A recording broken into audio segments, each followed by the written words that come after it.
शैक्षणिक व्हिडिओमध्ये आपले स्वागत। सुधागड एज्युकेशन सोसायटीचे केआ बांठिया माध्यमिक विद्यालय व N Paliwala junior college Navin Panvel सादर करीत आहे शैक्षणिक video. Next topic, environmental conservation is our social responsibility. पर्यावरणाचं संवर्धन ही आपली एक सामाजिक जबाबदारी आहे।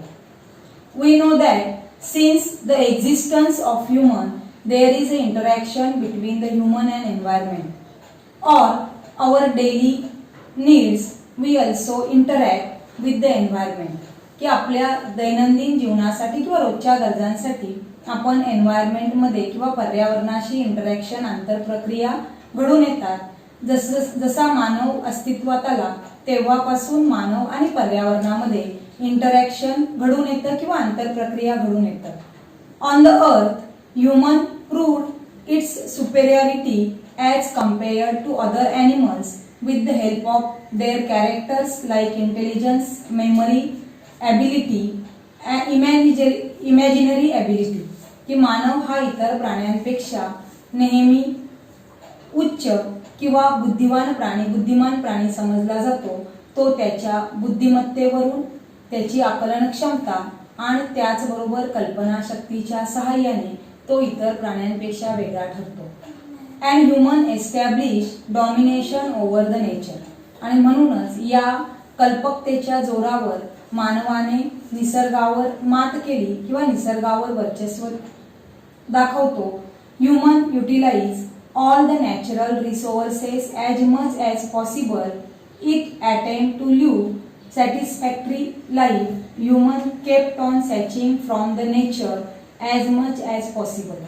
आणि या ठिकाणी आपल्याला जेवढं शक्य किंवा जेवढं मानवाला शक्य असेल आपलं जीवन अधिक सोयीने जगण्यासाठी किंवा सोयी सुविधेने जगण्यासाठी तो निसर्गातील ज्या नैसर्गिक साधन संपत्ती आहे त्या ओरबाडण्याचा किंवा काढून घेण्याचा प्रयत्न करत असतो।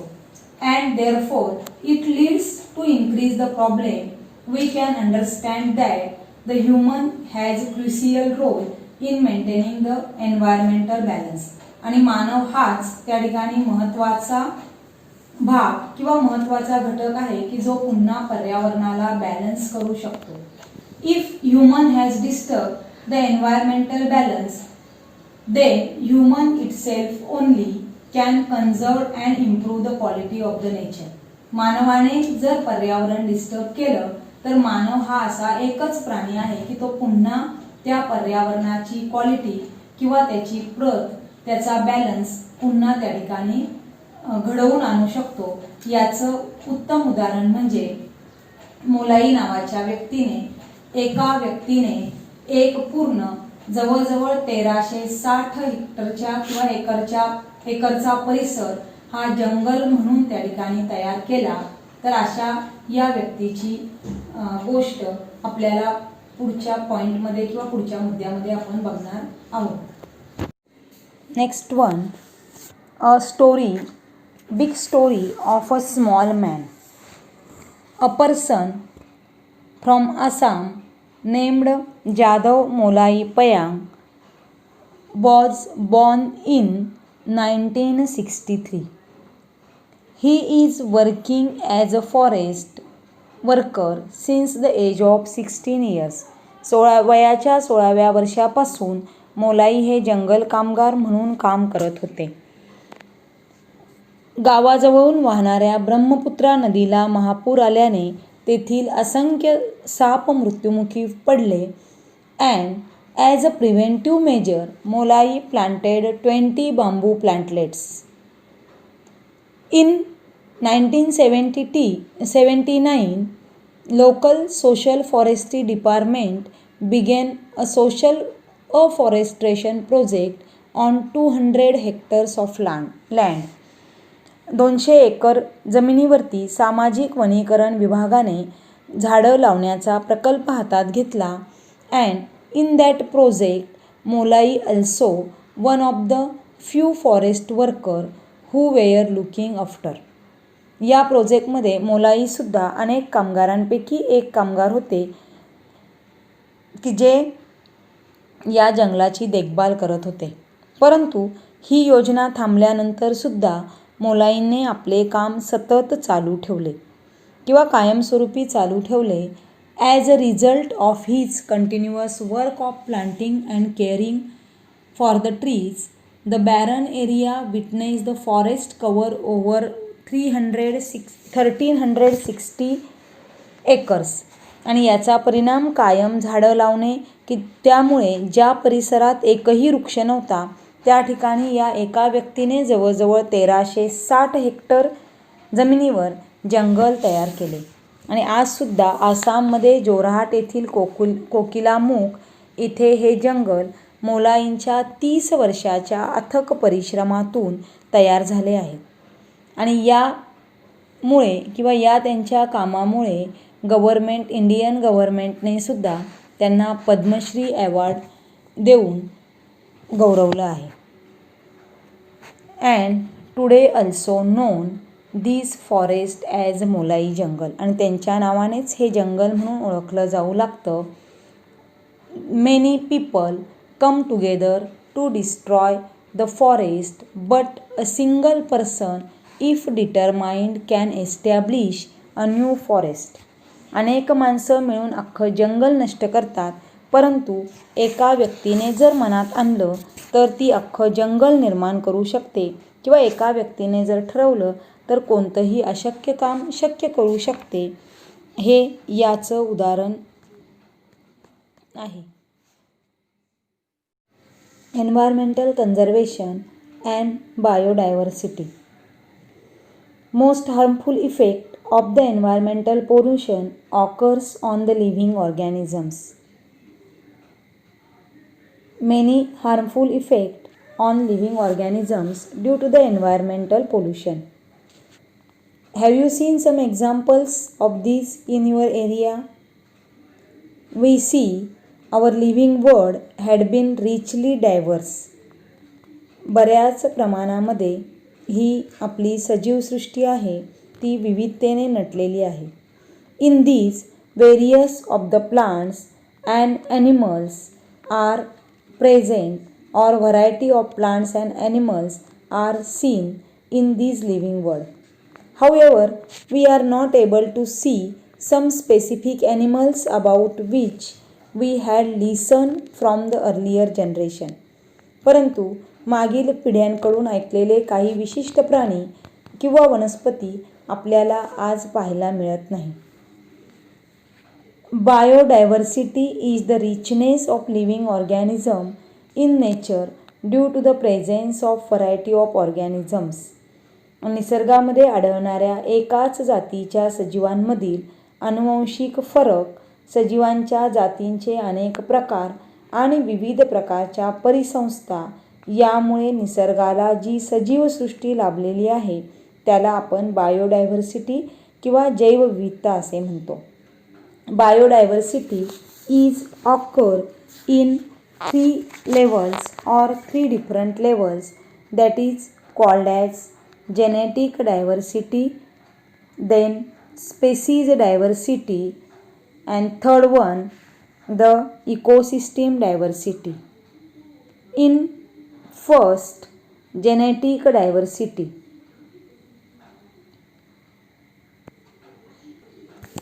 First, genetic diversity. Occurrence diversity among the organisms of the same species in the genetic diversity. Example, each human being is different from other.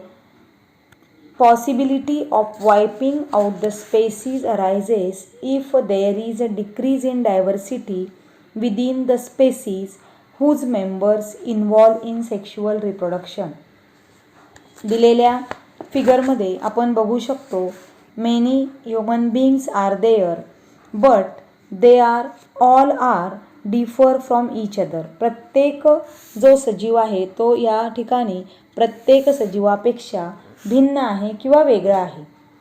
आणि याचं कारण म्हणजे पुनरुत्पादन प्रक्रियेमध्ये सहभागी होणाऱ्या सजीवांमधील हे अनुवंशिक वैविध्य कमी झाले तर हळूहळू ती जात नष्टच होण्याचा संभव असतो आणि म्हणून ही जेनेटिक डायव्हर्सिटी आपल्याला त्या ठिकाणी दिसून येते. देन सेकंड, स्पेसीज डायव्हर्सिटी, प्रजातीची विविधता.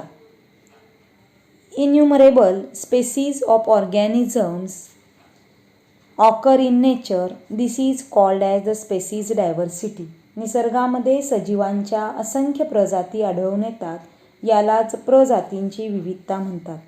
प्रजातीच्या विविधतेमध्ये वनस्पती, प्राणी, सूक्ष्मजीव इत्यादींचा समावेश होत असतो किंवा इत्यादी. Third one, ecosystem diversity. Many ecosystems are present in each region. Ecosystem is formed through the interaction between biotic and abiotic factors. Each ecosystem has its own characteristics, animal, plants, microbes and abiotic factors. Ecosystems are also two types, natural and artificial.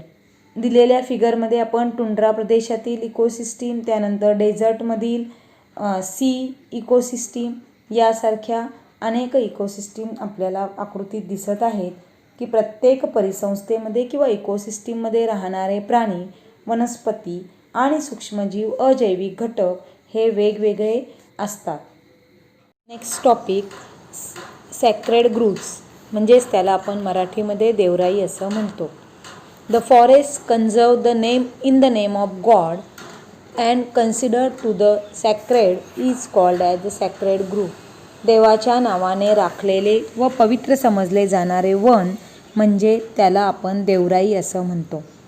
हे परंपरेने चालत आलेली जंगल सरकारच्या one खात्याने सांभाळलेलं नसून ते सोसायटीने किंवा समाजाने सांभाळलेलं असतं, असं अभयारण्य असतं. As it has been conserved in the name of God, it has special protection. देवाच्या नावाने राखून ठेवल्यामुळे त्याला विशिष्ट वेगळ्या प्रकारचं असं संरक्षण असतं. And these forests not only in the western Ghat of India but in the entire country. पश्चिम घाटातच नाही तर संपूर्ण भारतामध्ये या जंगलांचं दाट असे पुंजके आपल्याला आढळतात. भारतामध्ये जवळजवळ 13,000 देवराया किंवा सॅक्रेड ग्रुव्ज रिपोर्टेड किंवा नोंदवले गेले आहेत. Topic, hotspot of biodiversity. All over world there are 34 highly sensitive biodiversity spot. 15.7% area are occupied of the earth. At present, 86 of sensitive areas are already destroyed. In world, 86% sensitive area are already destroyed. Now, only 2.3% area of the earth has been left over with sensitive spots. या ठिकाणी जगामध्ये वैविध्याच्या 34 स्थळांची, संवेदनक्षम अशा 34 स्थळांची नोंद केली आहे. आता फक्त पृथ्वीवरती 2.3 एवढ्याच पृष्ठभागावर संवेदनक्षम क्षेत्राचे अखंड अवशेष शिल्लक आहेत. आपल्या देशामध्ये धोक्यात आलेली जी वारसा स्थळं आहेत त्यापैकी पश्चिम घाट म्हणजेच प्रामुख्याने गुजरात, महाराष्ट्र, गोवा, कर्नाटक, तामिळनाडू व केरळ अशा 5 व्याप्ती असलेला हा घाट खाण उद्योग व नैसर्गिक वायूच्या शोधासाठी असलेल्या कामामुळे धोक्यात आला आहे आणि त्यामुळे तेथील जे रानगवे किंवा wild bison and Asiatic lion they are endangered. त्यानंतर आसाममधील मानस अभयारण्य जे आहे तिथे धरणं आणि पाण्याचा बेसुमार जो वापर होतो त्यामुळे वाघ आणि एकशिंगी गेंडा यांच्या जाती धोक्यात आल्या आहेत. आणि तिसरं म्हणजे पश्चिम बंगालमधील सुंदरबन अभयारण्य हे वाघांसाठी राखीव आहे आणि त्या ठिकाणी जंगलतोड, धरणं, अमर्याद मासेमारी यांच्यामुळे तेथील प्राण्यांचं अस्तित्व धोक्यात आलं आहे. Then last point is classification of the threatened species. ज्या धोक्यात आलेल्या किंवा संकटात आलेल्या ज्या प्रजाती आहेत त्यांचं वर्गीकरण. There are 4 types of species. First endangered species म्हणजे संकटग्रस्त प्रजाती ज्या आहेत त्या.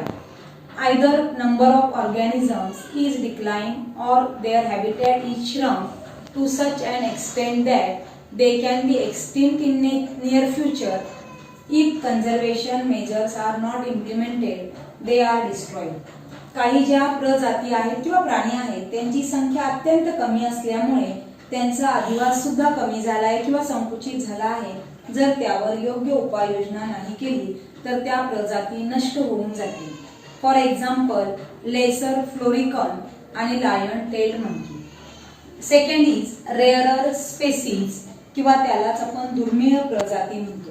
यांची सुद्धा संख्या अतिशय कमी आहे आणि या प्रजातींचं स्थान विशिष्ट ठिकाणीच असल्यामुळे त्या जलदगतीने नामशेष होऊ लागले आहे.